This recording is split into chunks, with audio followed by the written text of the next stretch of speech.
Marcel said, our house is outdated in everything, meaning to the word outdated. I'm afraid if I update everything that I don't do it to their taste, or that the new buyer rips it out anyways, or they tear down the house because it's a bigger lot. What should I do?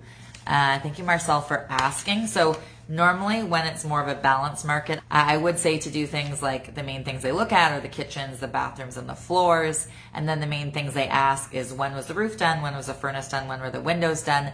But it's currently not a balanced market, and it's currently a seller's market. So you're definitely in the driver's seat.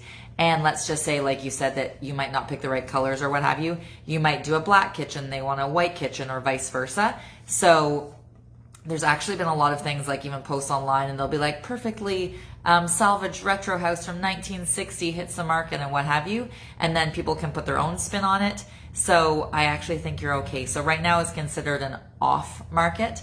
So what is good about that is that you're more in the driver's seat, because there's not as many listings available. Yes, there's not as many buyers, but there's not as many listings either. And people are always moving year round. So there's always people that have split up from their spouse, or they find out they're having twins, or they get a new job, or they were locked in at a rate of like 3.8 and now they can get like 1.2 or something like that. So they want to move up to a bigger home and cash in. So there's always people moving.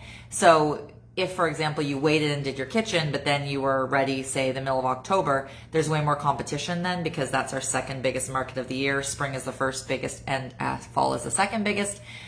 Fall is not any less big, it's just not as long as a time frame window as the spring market. So if you are now, there's less for them to choose between, whereas if it's then, and yes, you've done your kitchen, but they're like, oh, they haven't done their bathroom still, or that person has a bigger garage or a nicer location, etc., you're not in as much of the driver's seat. So it'd be better if you listed closer to now, so you're more in the driver's seat, and then you could buy in that market when there's more to choose from. So that is what I would suggest for you.